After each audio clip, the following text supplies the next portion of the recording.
Well, the thinking for the installation sprang specifically from the video that I made in 2021. I had an unusual opportunity to create a video within a silo.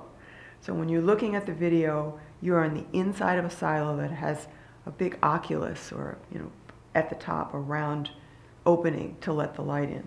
I experimented with ways that I could make a duet with the silo. How could my sculptural materials and performance echo the silo in interesting ways? When I was in the silo, the mirrors would reflect the oculus of the silo.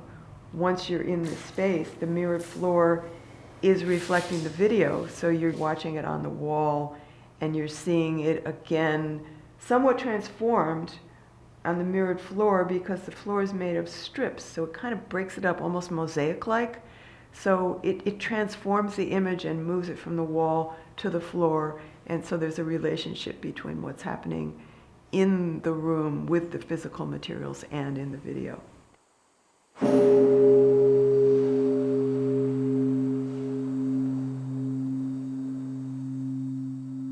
Making the acorn rope is equal parts meditative and obsessive, I would say.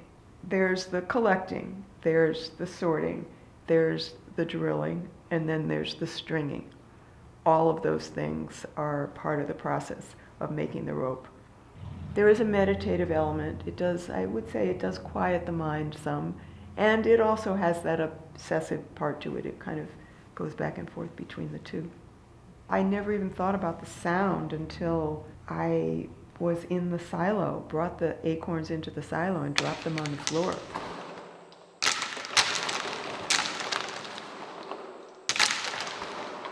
That was a revelation. I mean, there were certain sound qualities in that silo that were remarkable to me. There's another element to the sound too, which is just when the acorn rope is being dragged and placed. You notice both in the video, there's the sound of that, and in the room when we were laying it down. You can hear the acorns kind of clattering against each other. They're like little bowl shapes, and if you collect the right kind of acorn caps, the bowls almost fit inside of each other. It makes a really beautiful kind of continuous shape.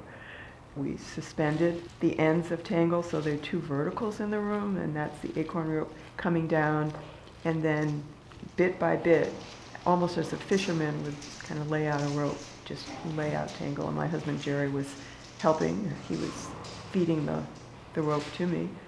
Wanted to create a higher, kind of denser section towards the viewer on the left side of the room, and then have it kind of the height of the rope taper down as it got towards the wall, and then have it meet the vertical in the back.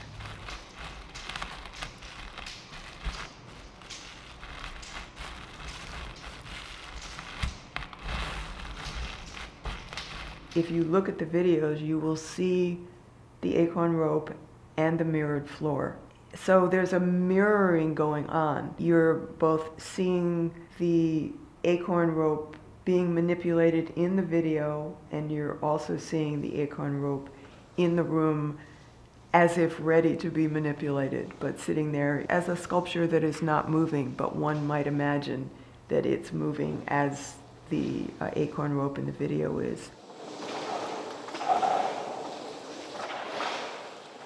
I'm always looking for ways to explore and reveal my process. I mean, there's so much that happens in the studio which I view as an artwork, and to be able to put the sculptural materials and the video together and imply this sense of movement and transformation is something that really appealed to me. In everything that I do, I'm striving to create an immersive world, a journey that would spark people's imagination.